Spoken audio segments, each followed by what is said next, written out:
Pernahkah kamu merasa kalau uang itu bukan sekadar angka di rekening, tapi lebih seperti sebuah perasaan? Sebuah emosi yang bisa bikin kita senang, cemas, atau bahkan takut. Pernahkah kamu sadar kalau setiap keputusan finansial yang kita ambil, mulai dari beli kopi sampai investasi besar, sebenarnya sangat dipengaruhi oleh cerita hidup kita, oleh pengalaman masa kecil kita? Ini adalah ide besar yang mengubah cara pandang banyak orang tentang keuangan. Halo semuanya, selamat datang kembali di channel ini. Hari ini kita akan menyelami sebuah buku fenomenal yang membuka mata kita semua.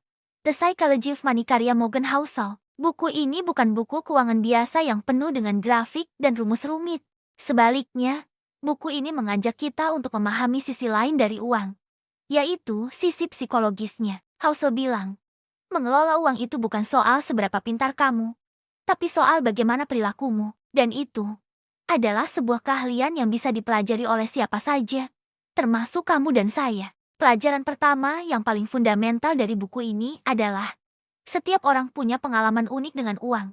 Dan tidak ada yang benar atau salah. Seseorang yang tumbuh di tengah keterbatasan mungkin akan melihat uang sebagai jaring pengaman. Jadi mereka cenderung sangat hemat dan berhati-hati. Sebaliknya, seseorang yang lahir dalam keluarga yang stabil secara finansial mungkin lebih berani mengambil risiko, karena mereka tidak pernah merasakan ketakutan akan kehilangan segalanya. Jadi, sebelum menghakimi cara orang lain mengelola uang, coba pahami dulu cerita di baliknya. Pengalamanmu dengan uang membentuk caramu berpikir, dan itu sangat personal. Pelajaran kedua yang tidak kalah penting, menjadi kaya dan tetap kaya adalah dua hal yang sangat berbeda. Mendapatkan uang bisa jadi karena keberuntungan, timing yang pas, atau mengambil risiko besar yang kebetulan berhasil. Tapi untuk tetap kaya, itu butuh kerendahan hati, disiplin, dan kesadaran bahwa apa yang membawamu ke puncak bisa juga menjatuhkanmu dengan cepat. Banyak cerita tentang orang yang menang lotre tapi bangkrut beberapa tahun kemudian. Kenapa? Karena mereka punya skill untuk mendapatkan uang, tapi tidak punya skill untuk menjaganya. Kuncinya adalah mengendalikan diri dan tidak terbawa euforia sesaat. Selanjutnya, mari kita bicara tentang kekuatan terbesar dalam dunia investasi, waktu. Albert Einstein bahkan menyebut bunga berbunga sebagai keajaiban dunia ke-8. Kamu tidak perlu jadi jenius untuk menjadi investor hebat. Kamu hanya perlu konsisten dan sabar. Uang kecil yang kamu investasikan secara rutin mungkin terlihat tidak berarti di awal, tapi berikan waktu. Biarkan sihir bunga berbunga bekerja. Dan dalam 10, 20, atau 30 tahun, jumlah itu bisa tumbuh menjadi sesuatu yang luar biasa, di luar imajinasimu. Jadi, jangan remehkan kekuatan memulai dari sekarang, sekecil apapun itu.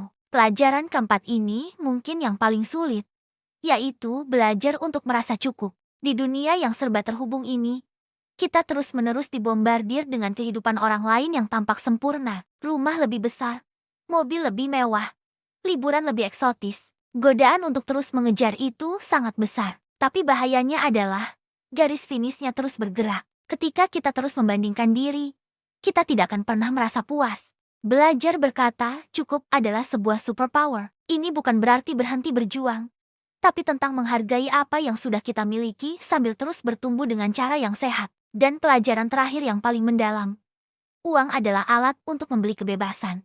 Kekayaan sejati bukanlah mobil mewah atau jam tangan mahal. Kekayaan sejati adalah kemampuan untuk bangun di pagi hari dan berkata, hari ini aku bisa melakukan apapun yang aku mau. Uang memberimu pilihan. Pilihan untuk berhenti dari pekerjaan yang tidak kamu sukai.